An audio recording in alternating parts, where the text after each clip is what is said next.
ar-raja, arti pada logatnya adalah mengharap,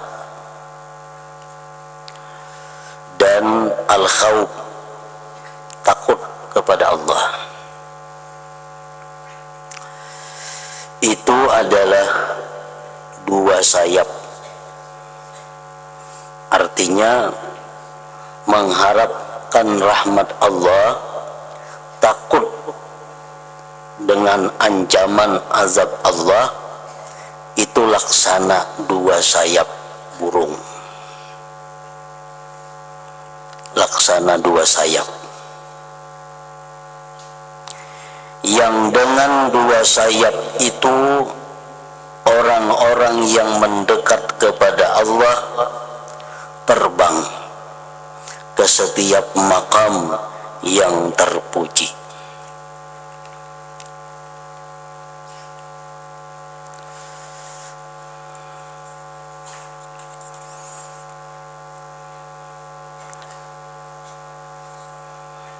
Dan dengan dua sayap itu mereka mengendarai dan menempuh jalan menuju akhirat. Mereka menempuh setiap tebing yang sukar didaki. Maka tidak ada yang menuntun untuk mendekat kepada Ar-Rahman, Tuhan yang Maha Pemurah, dan kepada angin surga, serta keadaannya jauh tepi-tepinya, berat beban tanggungannya, yang dikelilingi dengan hal-hal yang tidak disenangi hati, dan perkara-perkara yang menyusahkan anggota-anggota badan, melainkan kekang-kekang atau kendali harapan kepada rahmat Allah Subhanahu wa ta'ala. Surga itu dikatakan oleh Rasulullah sallallahu alaihi wasallam huffat bil makarih. Surga itu diliputi dengan perkara-perkara yang tidak disenangi. Jadi kalau orang hendak masuk surga pasti melewati hal-hal yang menyusahkan badan, menyakitkan hati, dan segala macam bentuk yang tidak disenangi, hanya bisa masuk ke dalam surga. Nah, bagaimana caranya supaya kita itu bersemangat, berkeinginan untuk masuk ke dalam surga, untuk mendekat kepada Allah, sedangkan jalan menuju itu penuh dengan yang tidak nyaman, sedangkan jalan menuju itu penuh dengan hal-hal yang menyusahkan. Nah, diperlukan ar-raja. Diperlukan ar-raja. Apa artinya ar-raja? Mengharapkan rahmat Allah Subhanahu wa ta'ala. Kayak apa kita bisa mengharapkan itu? Dengan berdasarkan ilmu-ilmu, keadaan-keadaan, perbuatan-perbuatan, sehingga jalan yang susah, jalan yang sulit, yang menyusahkan tadi bisa kita lalui dengan mudah dan nyaman. Kita ambil contoh umpamanya puasa. Nah, puasa ini adalah sesuatu hal yang dibenci oleh nafsu. Puasa karena menahan diri dari segala macam perkara. Tentu nafsu kita kada ketuju. Tetapi karena kita berharap dengan puasa itu bisa mendapat rahmat Allah, dengan puasa itu kita berharap bisa mendapatkan surganya Allah, dengan puasa itu kita bisa berharap dekat dengan Allah. Nah, maka puasa yang asalnya itu sulit, susah, menjadi nyaman dan ringan. Nah, itu makanya perlu setiap orang yang ingin menuju akhirat itu berbekal dengan dengan raja, ini salah satunya, mengharapkan. Bangun tengah malam itu perkara yang sangat dibenci oleh nafsu.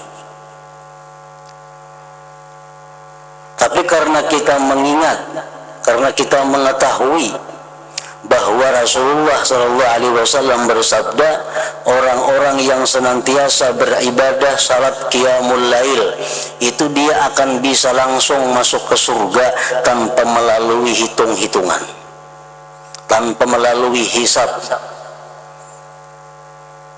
Ainal ladzina junubuhum 'anil madaji atajafa junubuhum 'anil madaji.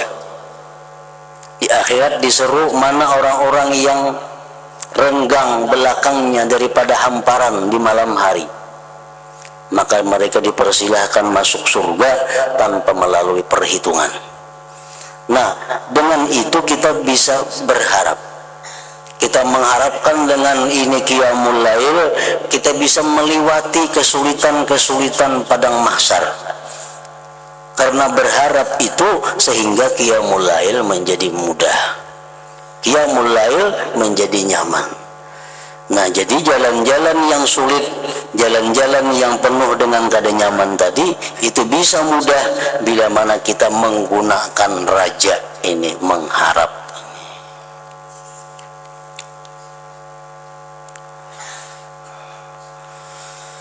Dan tidak ada yang mencegah dari neraka jahim dan azab yang pedih, serta keadaannya itu dikelilingi dengan keinginan-keinginan lemah lembutnya nafsu syahwat dan kesenangan-kesenangan yang menakjubkan, melainkan cambuk-cambuk rasa takut dan serbuan kekerasan atau ancaman-ancaman. Neraka itu merupakan puncaknya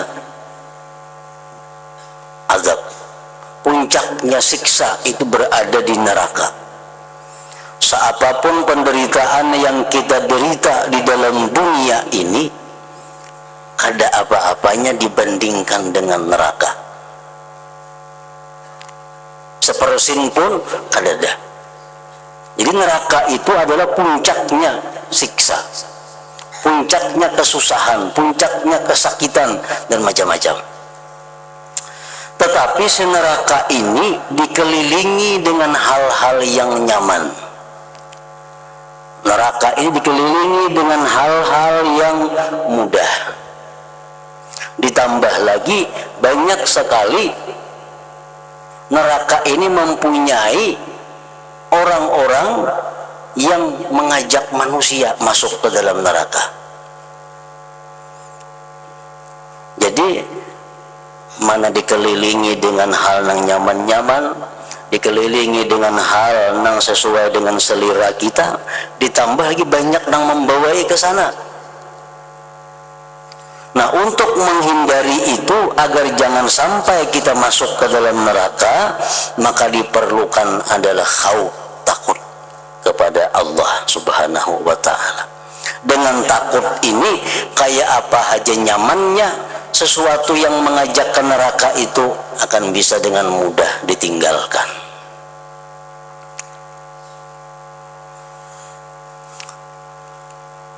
Kita ambil beberapa contoh. Umpamanya perzinahan. Nah, perzinahan ini termasuk yang mengelilingi neraka. Perzinahan itu dilakukan sangat mudah dan sangat nyaman.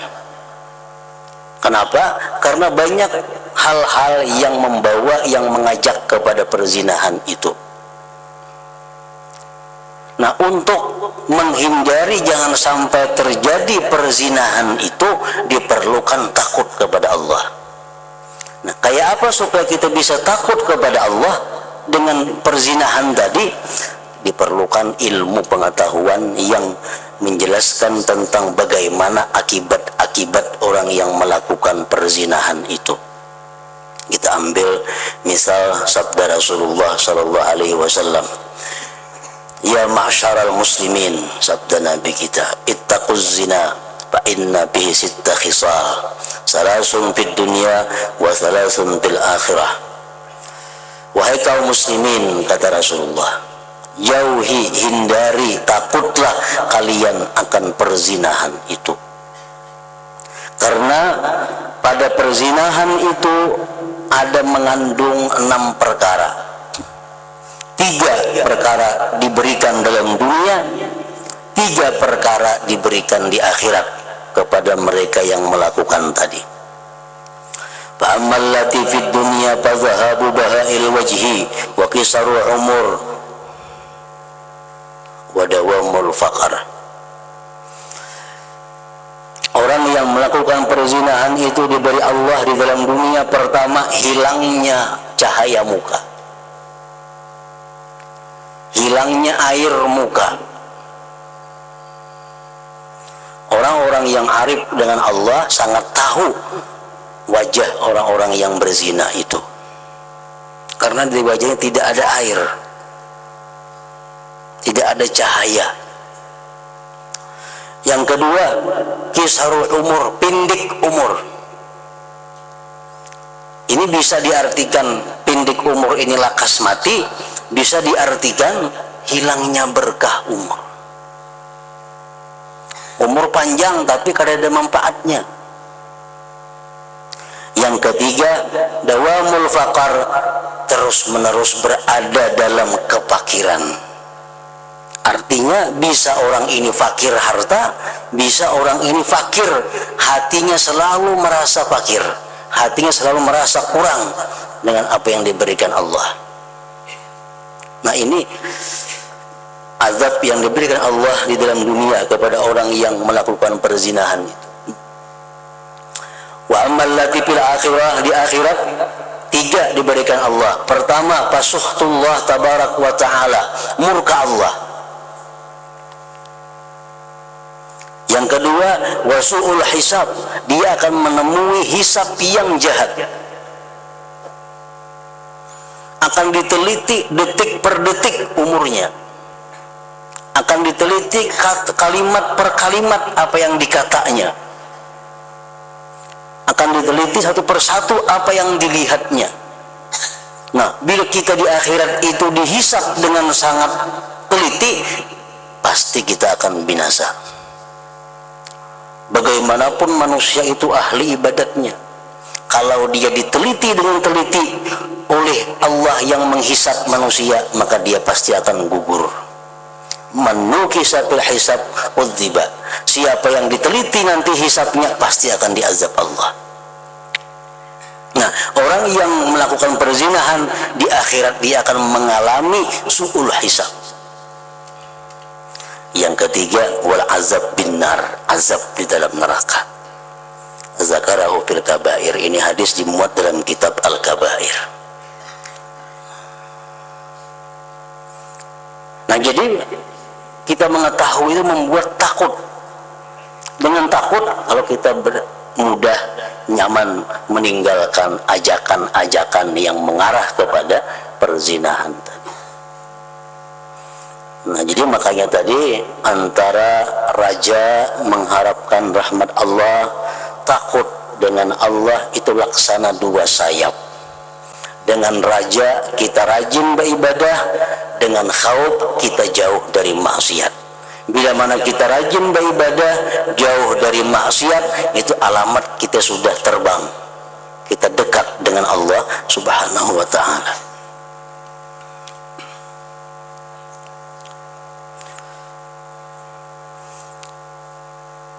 Riba umpamanya, riba sesuatu yang sangat mudah. Riba pada awalnya berada di kota-kota besar, dan di akhir zaman riba ini akan masuk ke pelosok-pelosok desa. Menguntungkan, mudah, aman, tapi dalamnya ada neraka. Dalam riba itu ada neraka. Nah, kayak apa caranya supaya kita bisa menghindar bujukan-bujukan riba ini? Jalannya adalah takut kepada Allah. Kayak apa supaya takut kepada Allah? Kita ingat, kita ketahui apa-apa yang diancam oleh Allah tentang orang yang melakukan riba. Rasulullah SAW bersabda, wa ra'aitu rijalan butunuhum baina aydihim kal buyut fiha hayatun wa aqarib tuwa min zahiri butunihim faqultu man haula ya Jibril qala haula akalatur riba, rawahu Ahmad. Pada waktu Isra Mi'raj, Rasulullah melihat manusia-manusia yang perut mereka seperti rumah, saling genalan parutnya aja kayak rumah, kayak apa manusianya genalannya. Di dalam perut itu ada ular, ada kala, kelihatan. Nabi kita lawan Jibril, siapa nih tuh? Parutnya gana, dalam perut itu kelihatan ada ular menggigit, ada kala. Jibril menjawab, haula akalatur riba, itulah orang-orang yang melakukan riba. Mungkin ada takutan juga nih tuh, bilang kada ada iman artinya. Jadi bagaimanapun bujukan riba, kalau kita takut kepada Allah, maka dengan mudah menghindarinya.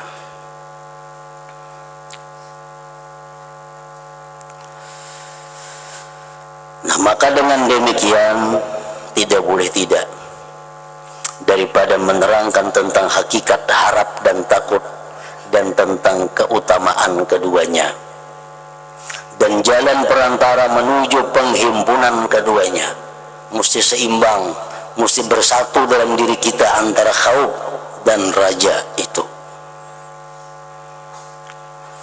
serta adanya permulaan, perlawanan dan pertentangan di antara keduanya. Maka kami menghimpunkan keterangan keduanya dalam satu kitab yang mencakup atas dua bagian. Bagian pertama tentang harap dan bagian yang kedua tentang takut. Nah, jadi kita kadakawa istiqamah, kita kadakawa mulus melaksanakan apa-apa yang disuruh Allah. Kadakawa kita ini mulus, kadakawa istiqamah meninggalkan apa yang dilarang oleh Allah, kalau kita kada paham tentang khauf dan raja atau raja dan khauf ini. Jadi gunanya kita mempelajari, mengetahui apa yang dimaksud dengan raja, dimaksud dengan khauf. Tujuannya adalah agar kita bisa terus menerus bisa istiqamah dalam hal menjunjung perintah Allah dan menjauhi apa yang dilarang oleh Allah Subhanahu wa ta'ala. Jadi mesti ada pendukungnya, yaitu raja dan khauf ini. Bagian pertama, hakikat harap, keutamaannya, obat harap dan jalan yang dapat menarik harap. Satu penjelasan hakikat raja mengharap. Ketahuilah bahwasanya mengharapkan rahmat Allah maksudnya itu termasuk dari jumlah tingkatan-tingkatan maqam orang yang menuju kepada jalan Allah, orang yang menuju akhirat. Orang yang ingin dekat dengan Allah itu mesti dia menduduki makam yang namanya raja dan khauf ini. Makam itu kalau arti bahasa tempat kita berdiam, itu makam.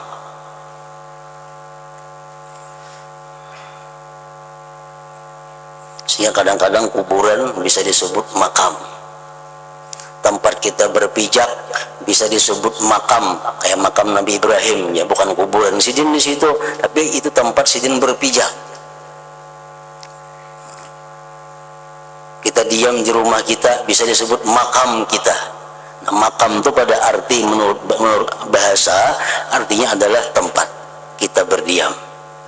Nah, dimaksud dalam ilmu tasawuf, makam itu artinya ma yatahaqqaqul abdu bimunazalatihi minal adab. Itu arti makam. sesuatu yang memastikan seorang hamba dengan menempatinya daripada adab-adab. Nah, apa arti adab?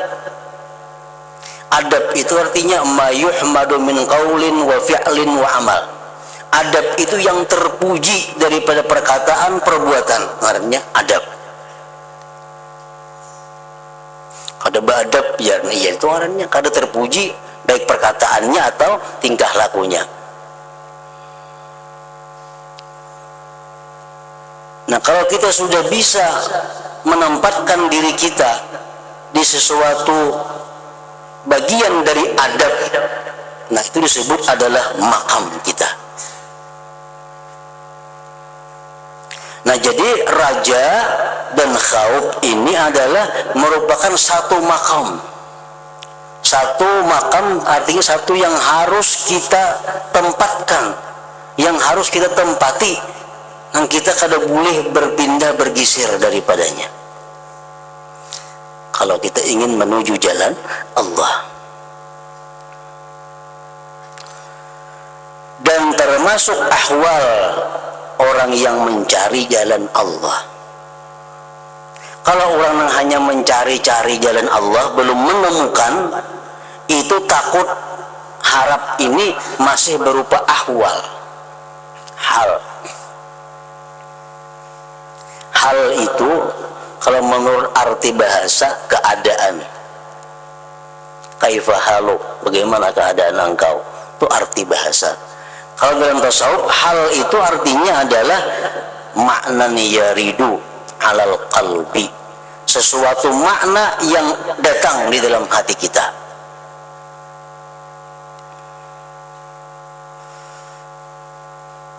Kadang-kadang di hati kita ada nyaman, kadang-kadang dalam hati kita ada perasaan senang, dalam hati kita ada perasaan takut, dalam hati kita ada perasaan mengharap. Kadang-kadang hilang, kadang-kadang datang. Nah, itu ngarannya adalah hal.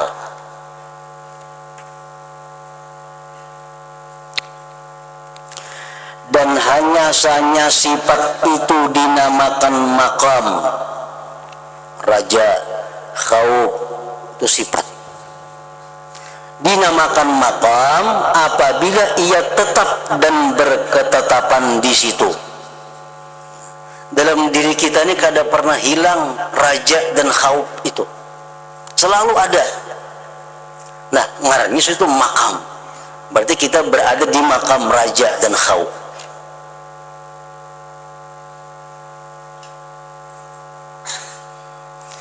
Bila beramal raja, menjauhi maksiat, melihat maksiat, khauf selalu ada timbul. Nah, itu sudah jadi makam ngarannya bagi kita. Dan hanya saja dinamakan hal apabila ia mendatang dan cepat hilang. Kadang-kadang ada raja, kadang-kadang hilang.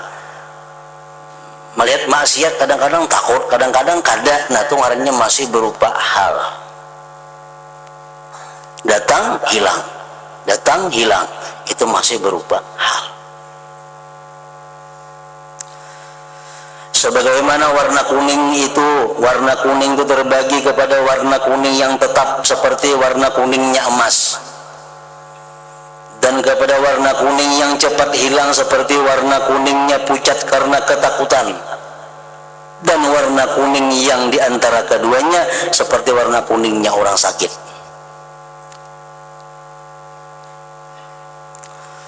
Nah, maka demikian juga halnya sifat-sifat hati itu terbagi menjadi bahagian-bahagian ini.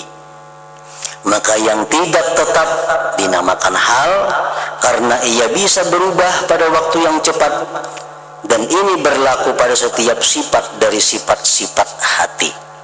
Mahabbah contohnya antara lain. Mahabbah artinya apa? Cinta. Nah, kita mencintai Allah dengan kadar yang berbeda-beda, mencintai Rasulullah dengan kadar yang berbeda-beda, kita mencintai manusia makhluk Allah dengan kadar yang berbeda-beda. Nah, apakah cinta ini merupakan satu makam dalam diri kita atau hal?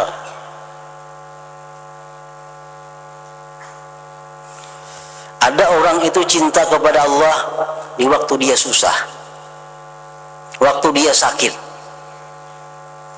Dia cinta kepada Allah, sering menyebut Allah, sering mengingat Allah, sering berdoa kepada Allah. Begitu dia nyaman, begitu dia lapang, dia lupa kepada Allah. Nah, ini artinya cinta kepada Allah masih berupa hal. Datang, hilang. Datang, hilang. Nah, kalau itu cinta kepada Allah sudah merupakan satu makam dalam diri kita, apapun keadaan kita, kita selalu ingat kepada Allah, selalu cinta kepada Allah. Baik kita susah, baik kita sakit, baik kita diberinya bala, baik diberinya musibah, baik diberinya kekayaan, baik diberinya kenikmatan, cinta kita kepada Allah selalu ada. Zikir kita selalu ada. Itu ngarannya cinta kepada Allah tadi sudah jadi makam.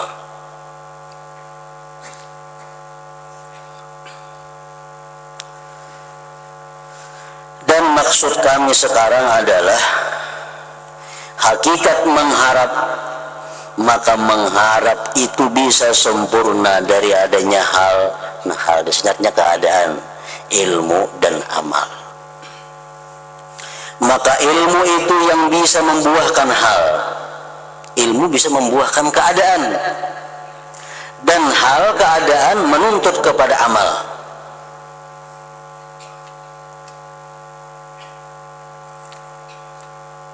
Dan mengharap, dan adalah mengharap itu termasuk dari jumlah yang 3. Kayak apa kita bisa mengharapkan rahmat Allah? 3. Ilmu, keadaan, perbuatan. Contohnya, kita sakit. Ujar dokter, penyakit ikam ini kalau kada diobati, ikam paling lawas berumur 2-3 bulan. Itu sudah rata-rata kayak itu. Orang penyakit macam ikam ini, nah, bila kada ditanggulangi, diobati, paling lawas berumur 3 bulan habis. Tahu apa yang dikatakan dokter tadi? Tahu penyakitku ini bila kada diobati 3 bulan biasanya mati. Tahu kita. Nah, dengan tahu itu timbul keadaan. Keadaan apa di hati kita? Mbak tahu tuh apa keadaan hati kita? Sukakah kada sukakah? Sedih atau gembira? Sedih. Sedih kita. Kenapa sedih? Karena ada ilmu tadi jadi dokter. Nah, bila kada ditanggulangi, begitu hati kita ini sedih, hati kita gelisah, nah itu hanya hal keadaan. Nah, arti keadaan yang pada logatnya. Lain hal di atas tadi itu arti pada tasawuf. Timbul keadaan sedih. Nah, timbul keadaan sedih, lalu timbul yang ketiga apa? Perbuatan. Perbuatan apa? Berusaha mengobati. Nah, jadi raja ini pun bisa wujud. Sifat raja ini bisa ada melalui 3 dahulu. Ada punya ilmu kita, hanya ada keadaan, hanya ada perbuatan. Ilmu contohnya, orang kayak tadi kita contohkan, orang yang sembahyang di tengah malam, qiyamul lail, dia akan masuk surga bighairi hisab. Tahu kita, tahu wa ilmu. Lalu keadaan hati kita apa? Bertahun itu senang, hati kita ada keinginan, satu keadaan, lalu melaksanakan yang dia mulai. Nah, ini ngarannya adalah mengharap. Jadi mengharap itu terdiri dari 3 perkara. Berilmu dahulu, hanya timbul keadaannya, hanya timbul perbuatannya. Itu ngarannya adalah mengharap. Kalau kita tahu aja bahwa ini, tapi hati kita kada timbul apa-apa, kada timbul usaha, itu kada mengharap ngarannya. Dan penjelasannya adalah setiap apa yang menimpamu dari kebencian dan kesenangan, maka ia terbagi kepada yang maujud pada sekarang dan kepada yang maujud pada waktu yang telah berlalu dan kepada yang ditunggu daripada waktu yang akan datang. Kesenangan contohnya apa? Kaya. Kaya ini terbagi 3. Ada orang kaya di masa lalu, kaya masa lalu, dulu sugih, sekarang bangkrut.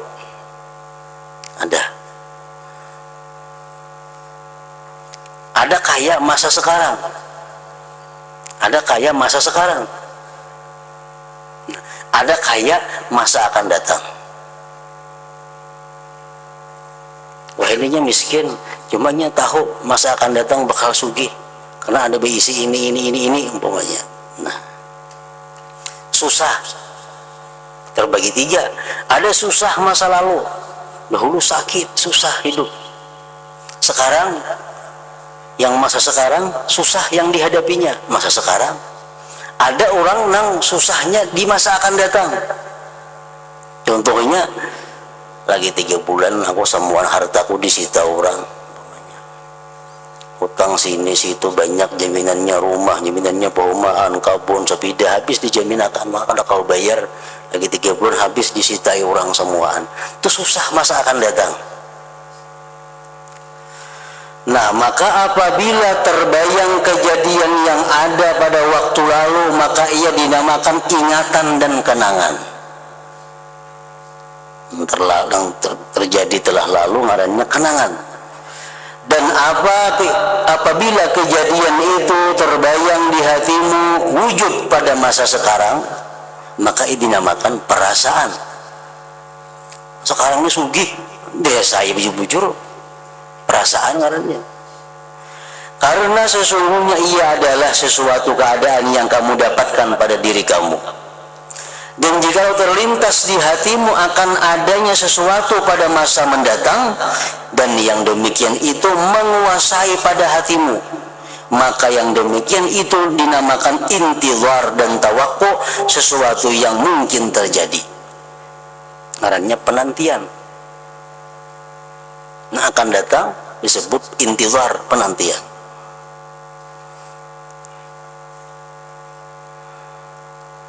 Telah lalu kenangan, masa sekarang perasaan, masa yang akan datang penantian. Maka jikalau sesuatu yang ditunggu itu tidak disukai, yang ditunggu itu kata disukai, lagi 3 hari datang orang lagi hutang, nah maka ada pajang dibayari, janji bang tanggal 30, maka tanggal 27 sudah kada pajang membayari duitnya. Maka jikalau sesuatu yang ditunggu itu tidak disukai, niscaya hasillah daripadanya rasa sakit di dalam hati. Sakit hati itu yang dinamakan takut dan rasa iba.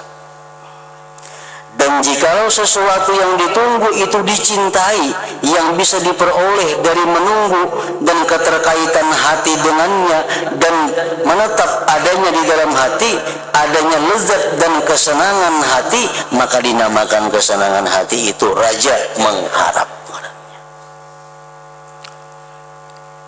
Kita membayangkan, kita menunggu, andai kita mati, kita masuk ke dalam surga karena kita mengamalkan ini, menjunjung perintah Allah, menjauhi larangan Allah. Allah menjanjikan kalau kita mati kita di surga bersama dengan kenikmatan surga. Nah, di hati kita ada timbul rasa senang. Itu ngarannya adalah raja mengharap.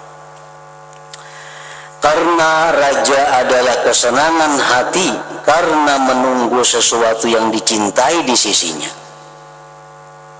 Akan tetapi yang dicintai dan yang diharapkannya itu haruslah baginya ada sebab. Ada sebab.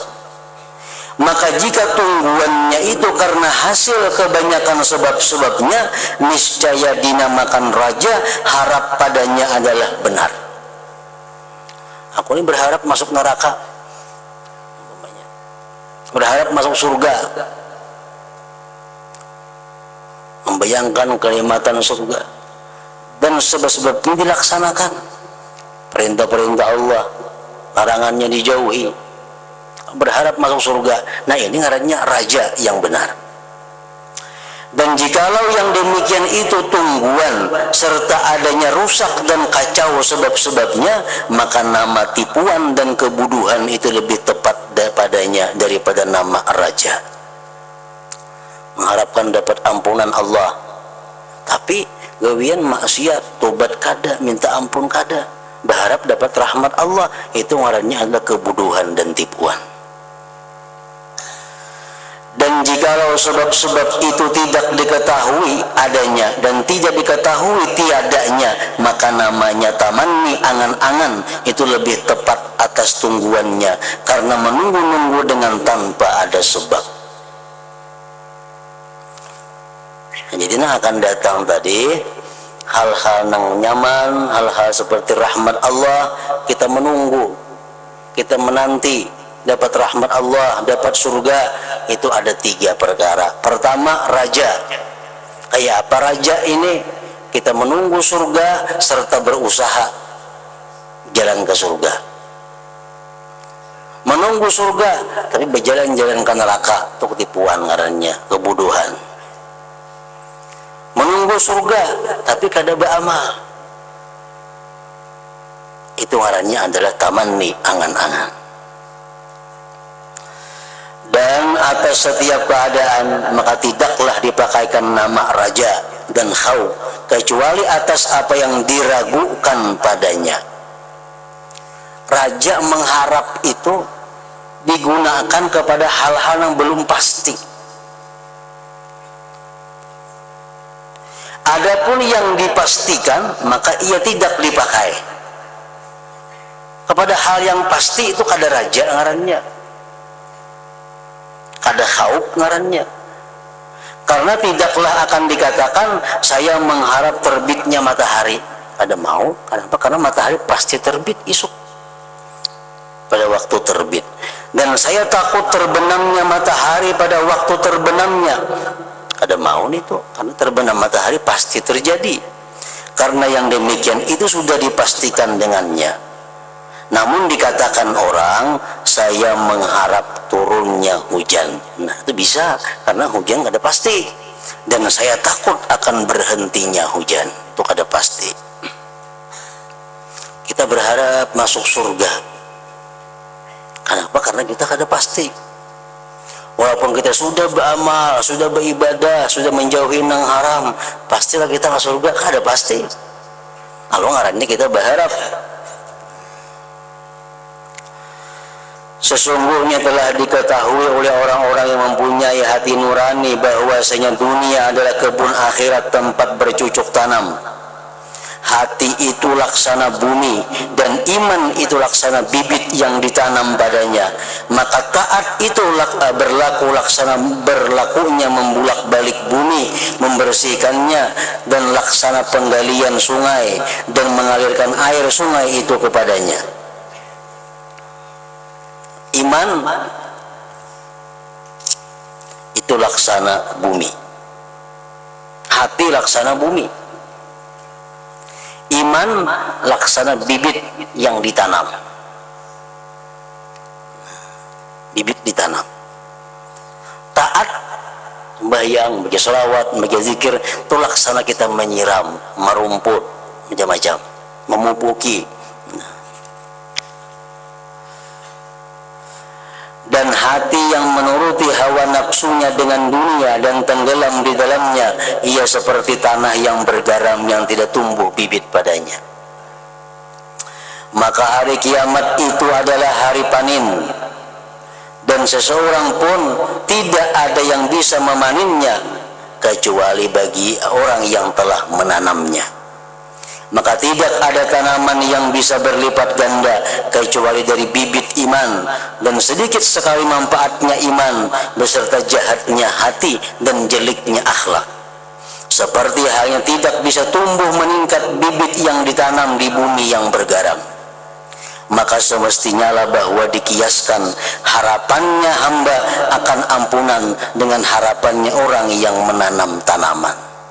Yang menjauhi sudah perbuatan dosa, nya sudah menjauhi perbuatan maksiat, ditambah selalu minta ampun kepada Allah, tobat kepada Allah. Nah, berharap dapat ampunan Allah. Nah, itu bujur berharap padanya. Itu bujur berharap. Laksana orang yang menanam bibit di bumi yang baik, disiraminya pulang dirawatnya. Nah, itu berharap dia akan panen.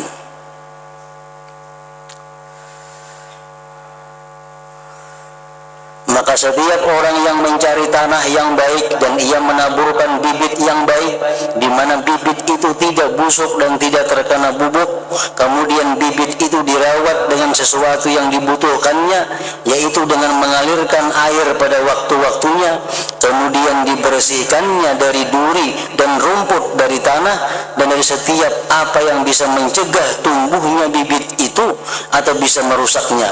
Kemudian dia duduk menunggu karunia Allah Ta'ala untuk menolak segala yang membinasakan dan bahaya-bahaya yang merusakkannya, sehingga sempurnalah tanaman itu dan sampai kepada apa yang diharapkan. Maka menunggunya itu dinamakan raja mengharap. Tanah nang subur sudah dicarinya dapat, bibit nang baik dapat, dirawatnya, disiramnya, dibersihinya, hanyarnya duduk menunggu mengatam. Nah, itu ngarannya adalah mengharap bujur. Dan jikalau bibit itu ditaburkan pada tanah yang keras, bergaram lagi tinggi, tidak disirami dengan air, dan sama sekali tidak pernah dirawatnya bibit itu, kemudian ia menunggu-nunggu paninnya, maka menunggunya itu dinamakan kebodohan dan tertipu, bukan dinamakan raja mengharap. Orang ini lahir dalam keadaan Islam, iman, karena orang tuanya berislam dan iman. Cuma kada dipeliharanya, imannya ada, bibitnya ada, cuma kada pernah disiram dengan taat, kada pernah dirawat, kada pernah bertabas, kada pernah merumput, sambil menunggu panen, menunggu mengatam. Itu ngarannya kebodohan dan tertipu, bukan dinamakan raja mengharap. Orangnya sembahyang kada karuan, akhlaknya kada baik, modal cuma iman sebuting, berharap bisa masuk surga langsung. Nah, itu kebodohan. Dan jikalau bibit itu ditaburkannya pada tanah yang baik, akan tetapi tidak ada air yang mengalir kepadanya, dan ia menunggu adanya air hujan, di mana air hujan itu tidak bisa turun dan sukar juga adanya, niscaya tungguannya itu dinamakan tamanni, angan-angan, bukan raja ngarannya. Nah, jadi kita berharap kepada Allah masuk surga, berharap kepada Allah dapat rahmatnya. Bila mana kita melaksanakan sebab-sebabnya itu, maka itulah ngarannya disebut raja yang sebenarnya. Jadi nama raja mengharap hanya saja dibenarkan pada sesuatu yang dicintai, yang telah dipersiapkan akan sebab-sebabnya, yang masuk di bawah ikhtiarnya hamba, dan tidak tertinggal kecuali pada apa yang tidak masuk dalam ikhtiarnya hamba. Dan itu adalah karunia Allah Ta'ala dengan memalingkan segala sesuatu yang menghalangi dan merusakkannya.